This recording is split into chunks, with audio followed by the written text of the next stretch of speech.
Thank you for that, Giorgio Baruchello. Our next speaker, Einar Bergmundur. Einar has been a manager, web and app developer, consultant on technical solutions and system integration.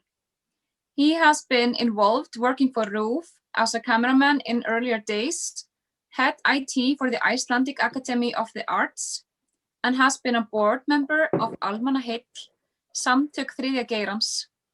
Today, he is a board member of Vinstrihreyfingin, grænt framboð, and is a founder and executive manager of Ábending. His intentions have always been using the best knowledge and experience to make useful data and information accessible to the common public in understandable visual manner, so people can have informed opinion and thus strengthen democracy in the society. Welcome, Einar. Well, I will greet you with a new worldwide greeting. Can you hear me? And well, yes, Svante said, I have a extensive background, but for the last quarter of a decade, I've been working on environmental issues, trying to convince people to take better care of the world and the environment and prepare for the inevitable climate change that will have a huge effect on our lives. But I come here to talk about a kind of a philosophy. Thank you, Giorgio, for your introduction. This was a great lecture. So yes, my academic background is in computer science and programming, and then I'm also a student of theology and ethics. So I want just to talk about this utopian dream of mine about the world. But first, a short story about money. A friend of mine asked me once, what would happen in a city or a town if everybody would get on their doorsteps in the morning a briefcase with $1 million per person at the household? And he thought that everybody would stop working and nobody would do anything. Then I said, well, if everybody has $1 million and I have a pizzeria, I would just go to my shop, put a new sign in the window, say pizza, $100,000. Simple as that. And that's probably what Giorgio was also saying in a way that money or economic growth is actually just inflation, just using virtual idea of money, an idea of worth, which is not based on anything, to exchange in work and production. I was going to make I wanted to make a great visual presentation for this event, but I've been busy working to realize other people's dreams so that I can have money to realize my own, which in a way is maybe the problem for all of us. So the dream I had was just a kind of a vision that I had once when I was driving from the store. And I thought, well, I went to the store, I picked up the things that I need and left the things that I couldn't afford. And then I went to the cashier and put all the goods in a sack and paid with just passing my phone over some machine. And then I went home, which is what we do, most of us, every day, at least in the Western world. So I thought, why not just drop the phone waving or the paying part of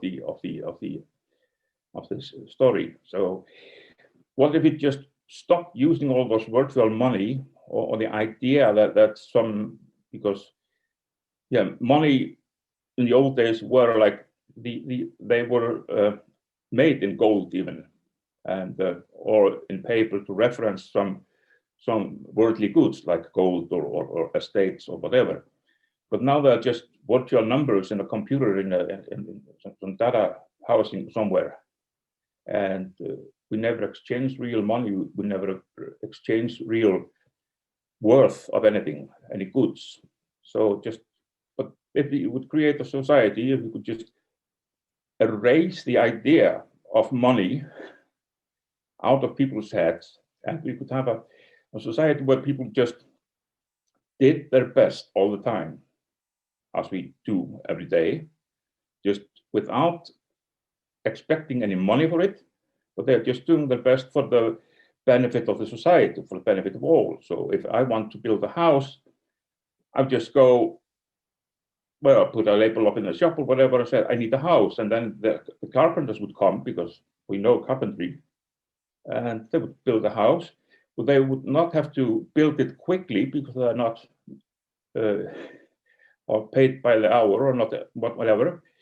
And they would not have to cheat on the ingredients or the building materials of the house, because they have all the time in the world to build the house, and they can do it thoroughly. They can put their pride into building a good, great house. And they build the house, and I get the house, and everybody respects them because they build great houses.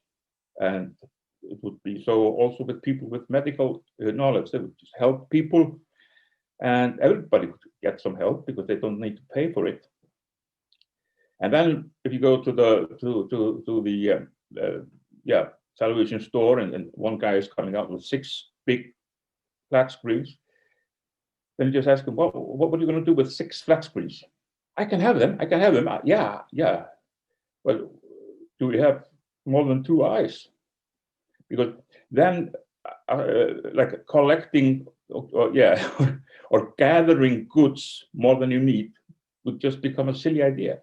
Becoming rich would be, you couldn't actually be rich, but when you're trying to get more than everybody else, it's just, stupid, actually, as it is today. But we think it's very important to get more money and have a bigger television than the neighbor, and better car, of course, and stuff like that.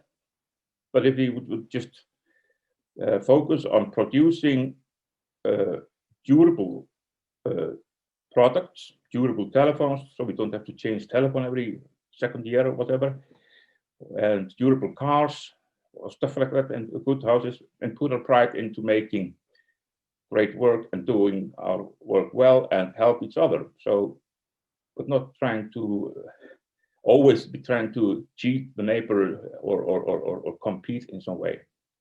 So that's the idea.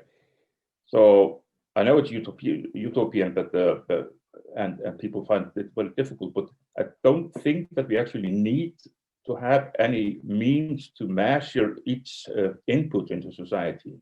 I think we should just accept everybody as they are. If somebody wants just to lie on the sofa and think about the universe, why not? It might lead to some good idea someday.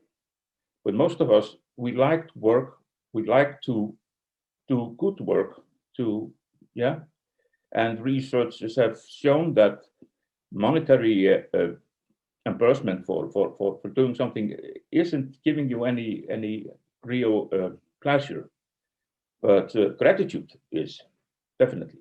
So I conclude with that. Thank you.